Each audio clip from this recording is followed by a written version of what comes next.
Hey, welcome to my channel. I teach the Bible here. And this is kind of a main message for the Wednesday the 15th of February 2023. And I call it a kindness shown. And this from 2 Samuel 9, 1 through 13. About 49 years ago right now, I preached my first sermon. And I had a weekend youth ministry in Redlands, California. I would drive from Fullerton. Me and my wife would drive from Fullerton to Redlands and spend a weekend there and work with the youth in a small, pretty small church there, probably around 150 people. And it was there that I preached my first sermon, and I was scared to death. I was scared. I had never preached a sermon before. I'd studied about it at Bible college, had an idea what to do, but had never actually preached a sermon for, in live before. And I showed up for the Sunday evening service ready to preach that sermon. My notes in place, and I'd practiced it and gone over it and stuff. Preacher looked at me, he said, "Man, Tom, you are a disaster." I was scared to death. He said, "Come in the office." We went in the office, we got down on our knees and we prayed. And he asked God to use me and give me strength. And I went out and preached a sermon, and then we had to drive back to Fullerton right after that for the week of school, and my wife worked, and on the way back I said, "Man, I just stunk up the place. That's the worst thing. I'm not called to be a preacher. I'm horrible, And the more I thought about it, I couldn't sleep that night, and I thought, man, I'm gonna quit Bible college. I'm gonna go back to Phoenix and be a cop, And I thought about that all week. I didn't talk about it much. I was kind of quiet about it. And along about Wednesday or Thursday, I got a letter from, it was postmarked in Redlands. And it's from a guy who's a deacon in that church, and he's a Bible college graduate. And the letter, and I still have it. I have it tucked away in an old Bible, just written out on a piece of paper. It said, "Tom, that's a great message. You're gonna be a wonderful preacher. Just stay with it. Don't be discouraged. You did great. You just give me all the encouragement you could give me." I will never forget that letter. There was a kindness shown to me when I was down. Sometimes the little things like that we can do for people will really lift them out of the ditch. I was going to quit, just quit, but the kindness shown by a deacon in a church pulled me out of the pit. Well, we need to figure out ways to be kind, We're going to look at 1 Samuel 24. We're going to look at 1 Samuel 9, 1 through 13. That's most of that verse. But before we do that, I want to go to we're going to look at 2 Samuel 9, 1 through 13. But I want to go back to 1 Samuel 20, verse 20 through 22. 1 Samuel 24, 20 through 22. Listen to this. This is when David came up on Saul when Saul was using the bathroom in a cave. And he cut off the edge of his robe, and he could have killed him. And the troops that were with him are saying, "This is your chance. Kill him. That's what God wants for you." And he wouldn't do it. He cut off an edge of his robe, and he caught him on the way out and said, "Look what I did." And and King Saul said, "Man, I'm wrong and you're right." And in verses 20 through 22 of the 24th chapter of 1 Samuel, it says this. This is Saul speaking to David. "I know that you will surely be king, and that the kingdom of Israel will be established in your hands." All that came true. "Now swear to me by the Lord that you will not cut off my descendants or wipe out my name from my father's family." In other words, I know you're going to be king. And he fought him on that afterwards, ended up getting killed in a war. Samuel did. I mean, not Samuel, but Saul. But he said, "Please don't cut off my descendants. In other words, look after my family when I'm gone." And so David gave his oath to Saul. And then Saul returned home, but David and his men went up to the stronghold. So David gave his oath to Saul that he's going to look out for his family. And he wasn't going to cut him off. He was going to look out for him. And then the 9th chapter of 2 Samuel, Saul is gone. He's dead. His son Jonathan is dead. They were killed in battle. David is king over Israel. Things have changed.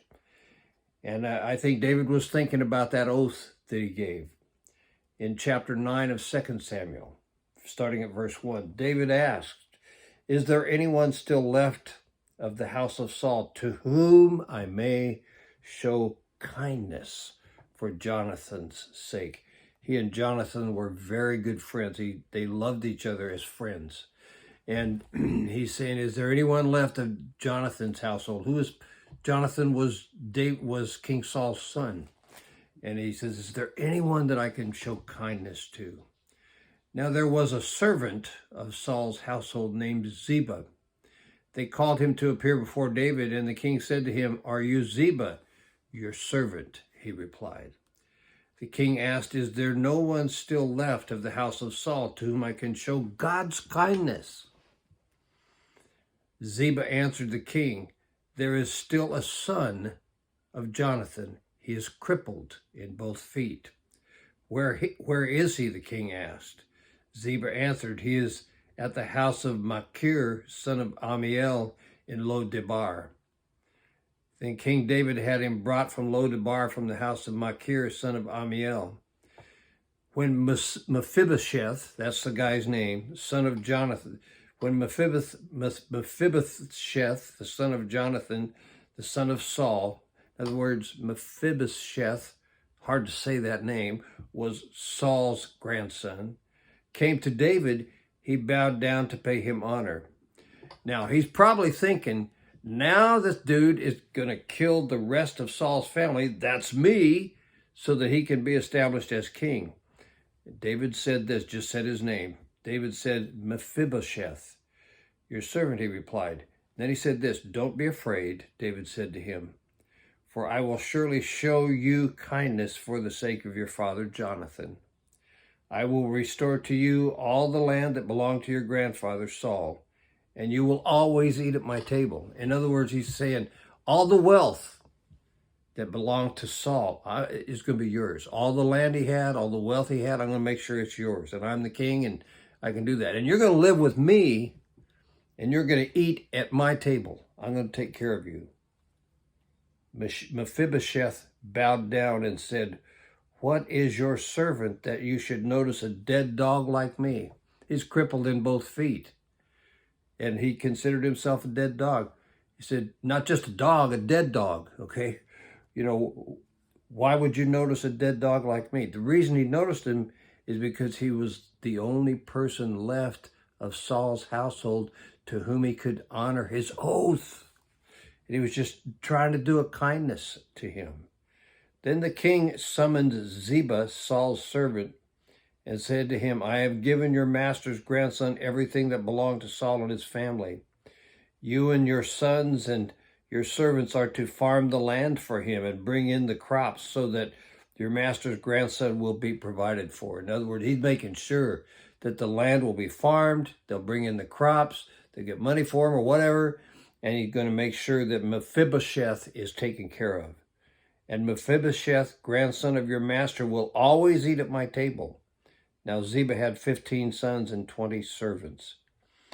Then Ziba said to the king, "Your servant will do whatever my lord the king commands his servant to do." So Mephibosheth ate at David's table like one of the king's sons. That's how he lived out the rest of his life. Mephibosheth had a young son named Micah, and all the members of Ziba's household were servants of Mephibosheth. And Mephibosheth lived in Jerusalem because he always ate at the king's table and was crippled in both feet. What was going on? Well, he'd made a pledge, took an oath to King Saul, who was doing everything he could to kill him, okay? And eventually Saul got killed in battle along with Jonathan, his son. So is there anyone from Saul's household that I can be kind to? He was honoring his oath.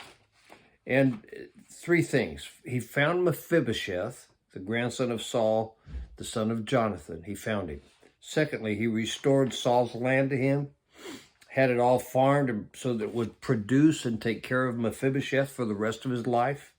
And then thirdly, he lived with David and ate at his table. He did a kindness to honor his oath. He went out of his way to show kindness to take care of someone. Listen, how often do we go out of our way just to show kindness to someone? I keep thinking about that note. It's still tucked away in a Bible out there on a shelf with some of my books. That note that the guy sent me 49 years ago, almost a half a century ago. He pulled me out of the ditch with that note. Simple kindnesses. One of the things that I used to do when I sold cars for just a little short of 14 years, but the finance guys, sometimes they go out of their way to get a customer of mine financed, hop through a bunch of hoops to get that done. One of the things they got in the habit of doing when they were done doing their work and they came out of finance, because if that car doesn't get financed, I don't have a car deal. Okay, I go back to the finance. One guy in particular, Jerry, he'd gripe about it and carry on. And I go back when the customer left and say, Jerry, thank you. I know you worked hard to get that done and it was difficult, but you got it done. I appreciate it. I was able to take care of my customer, and that's how I get paid. It's commission.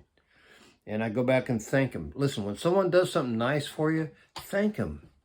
Go look at him in the face and thank him. And if you made a mistake with someone, look him in the eye and tell him you made a mistake. It's a kindness. And whenever you have an opportunity to do something kind to someone, do it. You will be blessed. What happens is you harvest what you plant. The kindness that guy did to me 49 years ago, I'll never forget it as long as I live.